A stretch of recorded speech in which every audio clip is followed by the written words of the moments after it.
नमस्कार दोस्तों। अकाल मृत्यु कब और कैसे होती है? प्लीज़ मेरे चैनल को सब्सक्राइब करें, लाइक करें और शेयर करें। अकाल मृत्यु के नाम पे हर कोई डर जाता है। हम सभी लोग अपने जीवन में बहुत अधिक प्यार करते हैं और मौत के नाम से ही सबको डर लगता है। दोस्तों, अकाल मृत्यु का नाम तो आपने सुना ही होगा और आपके आसपास भी कई लोगों की अकाल मृत्यु हुई भी होगी। अकाल मृत्यु को काफ़ी दुखीदायी माना जाता है। हम सभी लोगों का यह है कि इंसान को पूरी उम्र लेकर मरना चाहिए, लेकिन आजकल पूरी उम्र लेकर बहुत कम लोग ही मरते हैं। अधिकतर लोग अपनी उम्र की आधी अवस्था के अंदर ही चले जाते हैं। इस तरह के लोग को देखकर बहुत दुख होता है। वैसे देखा जाए तो अकाल मृत्यु का जो कारण होता है वह उसके पूर्व जन्म के कर्म ही होते हैं और कर्मों से ही सब कुछ होता है। कर्म किस तरह से इंसान की आयु का निर्धारण करते हैं, इसके बारे में कुछ कहा नहीं जा सकता, लेकिन कई योगियों को यह कहते सुना गया है कि इंसान को अपने शरीर की चिंता करने की कोई भी आवश्यकता नहीं है। इसका कारण यह है कि प्रारब्ध कर्म शरीर की अपने आप ही रक्षा करते हैं और जब यह प्रारब्ध कर्म समाप्त हो जाते हैं तो उसके बाद इंसान की मौत हो जाती है।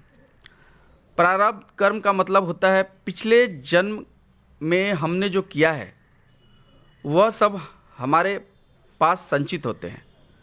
दोस्तों, अकाल मृत्यु किस तरह से आती है यह अलग अलग हो सकता है। जैसे कुछ लोग बीमार से मर जाते हैं, कुछ एक्सीडेंट से मर जाते हैं। अकाल मृत्यु जिन लोगों को आती है वह बहुत ही कम केस के अंदर बिस्तर पर पड़े रहते हैं, वे तुरंत ही मर जाते हैं।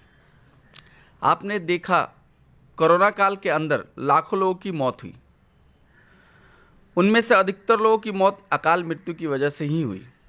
इंसान की मौत तो निश्चित होती है और जो इस धरती पर आया है उसको मरना ही होगा, इसके अंदर कोई भी शक नहीं है। लेकिन इस धरती पर कुछ लोग होते हैं जो मौत को भी जीतने की क्षमता रखते हैं। इस तरह के योगी लोग दुर्लभ होते हैं जिसको अपनी मौत का भी किसी तरह का भय नहीं होता, क्योंकि आपको पता होगा कि मौत सिर्फ शरीर को होने वाली है। जीवात्मा की मौत हो ही नहीं सकती। आत्मा तो अजय अमर होती है। एक बार जब वह अपना शरीर छोड़ देती है तो उसके बाद वह दूसरे शरीर की तलाश करने लग जाती है और इसके अंदर कई बार हजारों सालों का समय भी लग सकता है। कई बार पुनर्जन्म की ऐसी घटनाएं आती हैं कि किसी ने 1000 साल बाद जन्म लिया तो दोस्तों, हम अपनी वासनाओं को पूरा करने के लिए बार बार जन्म लेते हैं। इसके बाद भी हमें पता होता है कि जन्म में कुछ रखा नहीं है, लेकिन उसके बाद भी हम जन्म लेते हैं और मर जाते हैं। न जानते कितने वर्षों से हम यही करते आ रहे हैं। दोस्तों, अब आपके सामने प्रश्न यह उठता है कि हम कैसे जानते हैं कि किसी को भी अकाल मृत्यु होगी। तो इसका एक सरल सा तरीका है और वह यह है कि आप उस इंसान की कुंडली को लेकर किसी ज्योतिष के पास जाएं तो वह आपको बता देंगे कि अमुक इंसान की कुंडली के अंदर अकाल मृत्यु योग है। इसके लिए आपको समय पर उचित कदम उठानी होगी। यदि आप उचित कदम उठाने में सफल नहीं हो पाए तो आप उस इंसान को खो सकते हैं।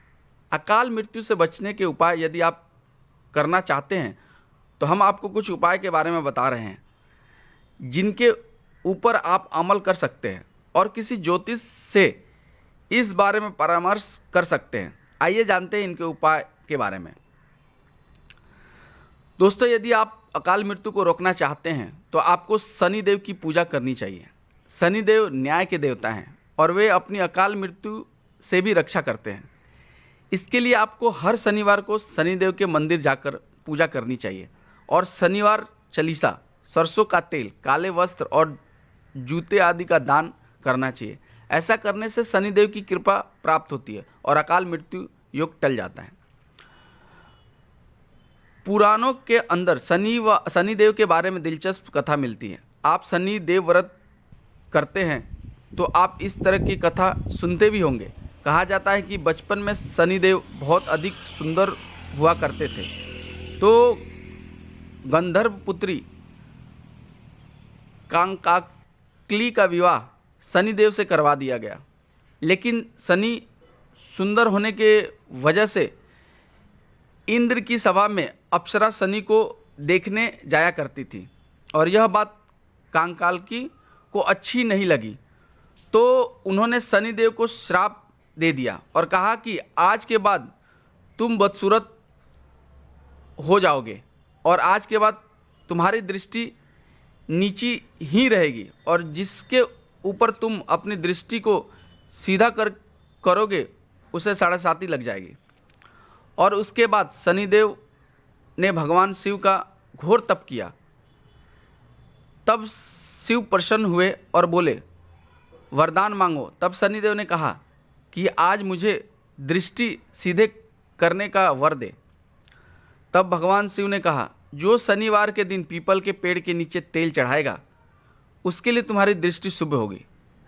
और उसके बाद से ही शनि के दिन पीपल के पेड़ के नीचे शनिदेव की पूजा होती है। चील और कौवे को खिलाना। दोस्तों, अकाल मृत्यु से बचने के लिए अनेक टोटके समाज के अंदर प्रचलित हैं।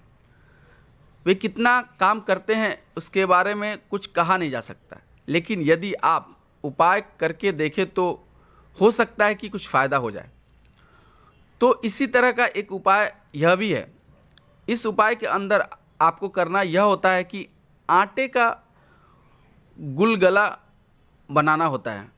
गुलगला के बारे में तो आप अच्छी तरह से जानते हैं कि उनको बनाने के बाद जिसकी अकाल मृत्यु का भय बना रहता है उसके सिर पर से यह उतार के उसके बाद उन कौवों को खिला दें।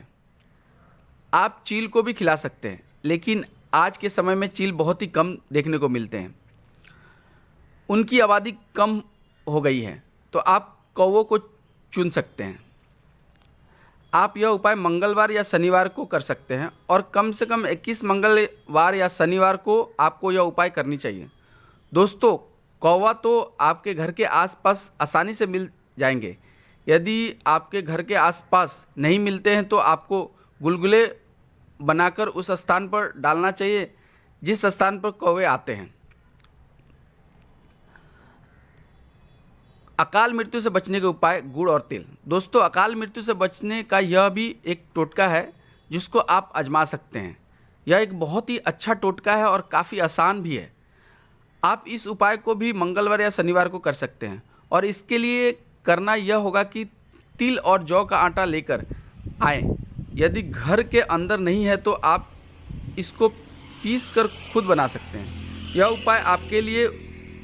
उसके बाद इसको गूँथे, फिर इसके अंदर गुड़ और तेल को मिलाएं और एक रोटी बनाएं। उसके बाद इस रोटी को किसी भी काली भैंस को खिला दें। ऐसा करने से माना जाता है कि अकाल मौत का जो भय होता है वह समाप्त हो जाता है। लेकिन भैंस को रोटी खिलाने से पहले उसके सर से रोटी को 7 बार उतार ले और उसके बाद ही रोटी खिलानी चाहिए। दोस्तों, यह भी एक तरह से टोटका जिसको आप कर सकते हैं और हो सकता है कि इससे आपको फ़ायदा मिल सकता है, तो करने में कोई बुराई नहीं है। अकाल मौत के लक्षण या मौत के लक्षण। दोस्तों, हम यह आसानी से पता नहीं कर पाते हैं कि इंसान की अकाल मौत होगी, या यही कारण है कि हम उस इंसान को खो देते हैं। वैसे भी हमारे समय में कौन कुंडली को बनाने जानता है और कौन उसको दिखाता था, तो यह इस तरह अकाल मौत का पता नहीं लगाया जा सकता। फिर भी कुछ ऐसे लक्षण होते हैं जिसकी मदद से आप अकाल मौत के बारे में कुछ जान सकते हैं, या फिर उससे अकाल मौत के लक्षण होते हैं।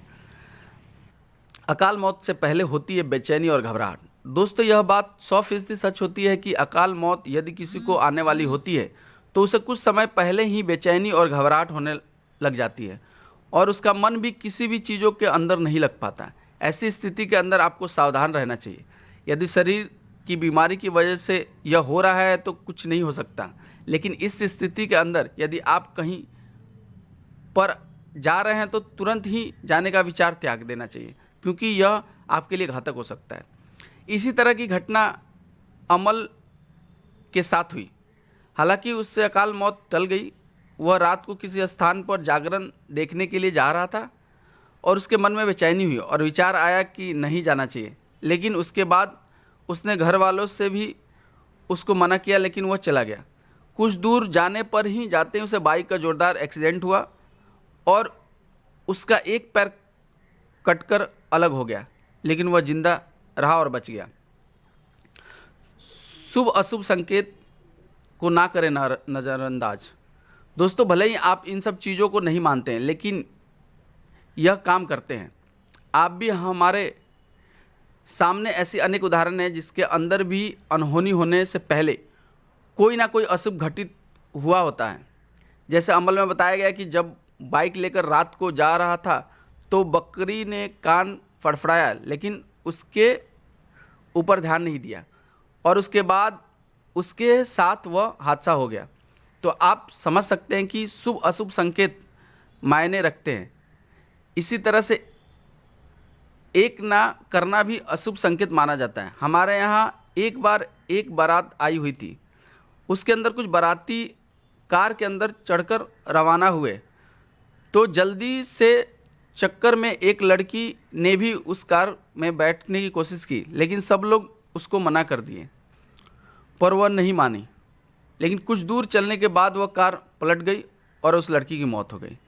इसलिए आपको चाहिए कि आप कभी भी शुभ अशुभ संकेत को नज़रअंदाज नहीं करें, क्योंकि यदि हम कभी भी शुभ संकेत को देखकर रुक जाते हैं तो मौत का समय या फिर दुर्घटना का समय टल जाता है।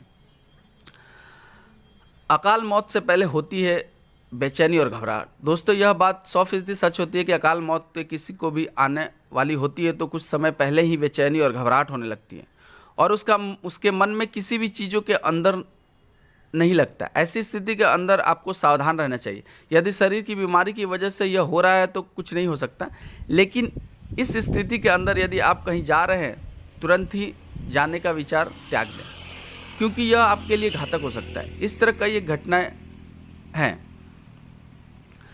प्रतिदिन कोई कुत्ता आपके पीछे चले। दोस्तों, यह माना जाता है कि जिस इंसान की मौत आने वाली होती है उसके पीछे कोई कुत्ता चलने लगता है। इसका मतलब यह है कि जब भी आप अपने घर से बाहर निकलते हैं तो क्या आपके पीछे कोई कुत्ता तो नहीं चल रहा है। यदि आपके पीछे रोज कुत्ता चलता है तो इसका मतलब मौत होने वाली है। दोस्तों, घर के अंदर पाले गए कुत्ते को आपके पीछे जाते ही हैं, यह कभी भी अशुभ स्थिति नहीं होती। हम यहाँ पर बात करते हैं दूसरे कुत्ते की, आपके बाएं हाथ का फड़फड़ाना। दोस्तों, आपको पता ही होगा कि शरीर के अंग फड़फड़ाते हैं और अंग फड़फड़ाने की वजह इसका मतलब अलग अलग होता है। उसी तरीके से यदि आपके बाएं हाथ लगातार फड़फड़ा रहा है तो इसका मतलब यह है कि आपकी मौत काफ़ी निकट आ चुकी है और आपको मौत की तैयारी कर लेनी चाहिए। आवाज़ सुनाई देना बंद हो जाना। दोस्तों, आमतौर पर होता यह है कि हम जब काम बंद करते हैं तो हमको कुछ ना कुछ आवाज़ सुनाई देती है, लेकिन जिस इंसान की मौत होती है यदि कान बंद करता है तो उसे किसी तरह की आवाज़ सुनाई नहीं देती। इसका मतलब यह है कि इंसान की मौत होने वाली है। यदि बाल बिना दर्द के उखड़ जाए। दोस्तों, जिस इंसान की आयु पूर्ण हो चुकी है उसके बाल यदि कोई खींचता है तो दर्द नहीं होता। यदि इस तरह की स्थिति हो तो इसका मतलब यह है कि व्यक्ति की आयु पूर्ण हो चुकी है और व्यक्ति अब जाना ही होगा।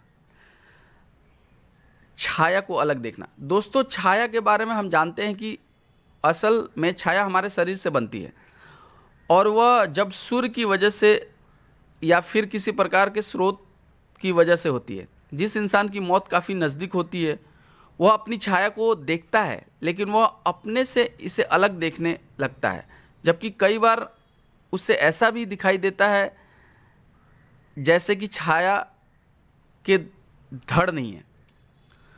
मुंह से सांस लेने वाला। दोस्तों, यह भी माना गया कि यदि कोई 1 सप्ताह तक मुंह से सांस ले रहा है तो उसकी मौत आने वाली है। हालांकि यदि रोगी को कोई बीमार है और उसके बाद वह मुंह से सांस ले रहा है तो उन लोगों पर यह लागू नहीं होता। धन्यवाद दोस्तों। प्लीज़ मेरे चैनल को सब्सक्राइब करें, लाइक करें और शेयर करें।